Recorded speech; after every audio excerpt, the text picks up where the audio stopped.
is Wednesday, and I am at that point of the summer where I'm like itching to get back in my classroom.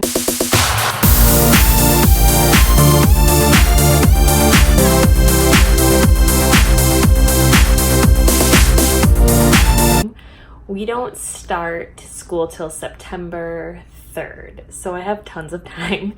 And I think the first day that we, as teachers, are supposed to go back is maybe August 20th. So normally there's the option to come at least a couple days before and start to get your classroom ready before we have meetings and things like that to go to. For me, I like to get things ready at home that I wouldn't be able to get ready in the classroom. It doesn't really make sense. Let me rephrase that. I like to do things that I can only do at... Oh, that still doesn't make sense. What am I trying to say? Rewind. Okay. If I can do things at my house, then I like to do them here so that when I'm in my classroom, I'm not wasting my time doing things like laminating or cutting when I can do that at home.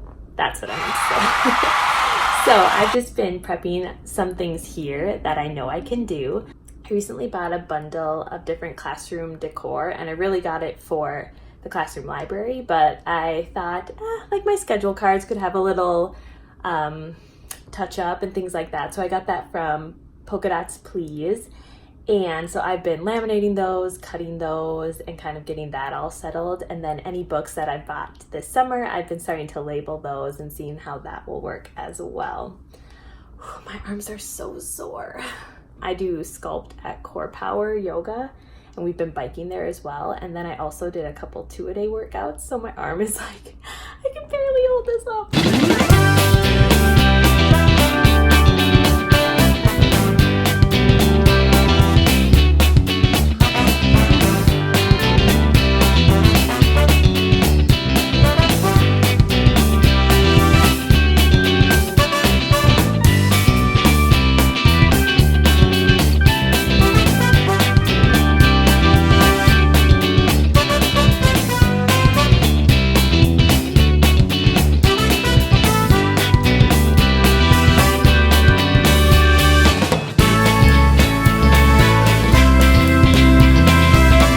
These are some of the books that I got from Goodwill, and I was showing on Instagram how I am doing the labels. So I am able to just put the stickers on these kind of books. So these are school books that I can already have the little labels on, and then I still need to label all of these with which category they will go in. Oh my goodness.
Something else that I like to do is go through any binders or things that I have at my house and just see things that I want to either like get rid of, things I haven't used in a couple years, any multiple copies I have of something. Like sometimes I'll save things from like 3 years ago and it's like really outdated and weird, and I'm like, why am I saving this? So I'll start to recycle that just so I have a semi-fresh start.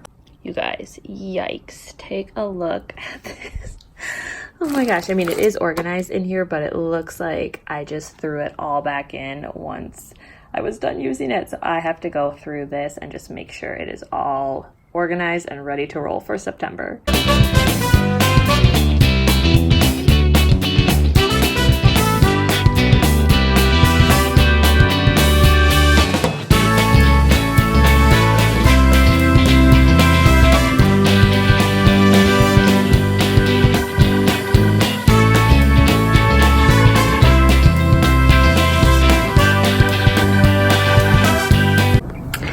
wanted to show you what the inside of some of these look like so you can get an idea of how I organize this. So for Chicka Chicka Boom Boom, when I open it, I have examples of the fun headbands we make. And I usually keep about 2 examples, and like even this, I don't need this many strips to know how long to make them, so I can recycle those. And then my examples for our Chicka Chicka Boom Boom little tree, I have that in here, and I have some student examples. And then I just have like extra copies of things in here as well, so I can kind of flip through and know that this is all organized. These are the things I still want to do this year, and put that right there. And then when I close it up, oops, hard to do with one hand, I know where to put that in my bin. And then this is the kissing hand, which a lot of us read in kindergarten. And so here's the card that we make. It's all ready to go. And then I just have some like coloring sheets in here for Chester the raccoon. So again, just super organized, and then I feel like it kind of makes me remember what I teach when I do those books. Today is Friday, and I just wanted to update you guys a little bit about some of the things that I've grabbed recently. This is in no way a haul, but so when I went to Dollar Tree, I grabbed some clipboards. If you're a new teacher and you're wondering like, what do I need in my classroom? Clipboards. I kind of inherited a bunch of clipboards, but I think I have around 18 or 19. And so if all of my students are at school on a certain day, they'll have to use the back of a whiteboard if we run out of clipboards. So I grabbed about 6 of these just so I have a full set. And honestly, nothing fancy about them. They work just as well as the next. My kids love to just spread out on the floor and work on things with clipboards as well. So it's really nice to have a full set of these. I also grabbed some Play-Doh, and these are 8 for $1. They're about this size. And you guys, I used Play-Doh for our morning tubs, I think for about the first month of kindergarten, and my kids loved it. I really like it because it's something that they are familiar with, they like doing, and it's not super tricky cleanup. You just have to check on the floor so that they don't get it on their shoes and march all over the school with it. But I think it wasn't until like November that my students started to get these for different activities we were using them for, and they'd be like, mine isn't squishy anymore. So I grabbed 3 of these, so I'd have 24, but these are awesome. The lids, I usually pop them off first so that the kids aren't always asking for you to get them off, since that can be a lot to do if you're not expecting it. So I grabbed these as well. So the other planning I've been doing is just updating some of my fonts and forms that I have in my binders, and I'll show you my binders in just a little bit. So that again is something that I can do right at home, so that when I get to school and I have the copier, it's easy to just make those copies. So let me turn this around so you can see my computer and just see what I've been doing. So I've just been going through and putting cute new fonts on my old forms so that they all look ready when I make some copies. Okay, so these 2 binders are like my teacher's spell book of everything. If I were to lose these, or if someone took them, I would have a panic attack because everything I use is inside of these. So this one is the beginning of the school year. It goes chronologically all the way through October. And then this one is the second half of the year. So I'll show you what is inside here. So the first thing, I have this freebie from Samantha Kelly on Teachers Pay Teachers. And what these are the dismissal tags that I give to each of my students and put on their backpacks. So I print them off on different colored paper. So there's bus riders, car riders, after school, daycare, and walkers. And once I know how the students are getting home, I'll write their name on there, my name, and then the bus number or where they're going, and then I'll laminate them, punch a hole there, and use a rubber band to attach it to their backpack. These are super helpful so that if another teacher in the school sees a kindergartner that looks kind of lost, they can send them in the right direction for where they're supposed to go. So I always print those off ahead of time and have those ready to go. Then I have my schedule, Our schedule this year is going to be a little bit different. We're not totally sure on exact times yet since it's still getting worked through, but this is based off of my last year's schedule and what we think it will be this year. So I always send this home with parents, and I like to update the font and put some cute clip art in there. And then this is my Meet the Teacher page, telling them a little bit about who I am, my contact information, and some of my favorite things. This is our Today I've Got Everything Ready. We put this inside of their take-home folders with their name, my name, the grade, and room number.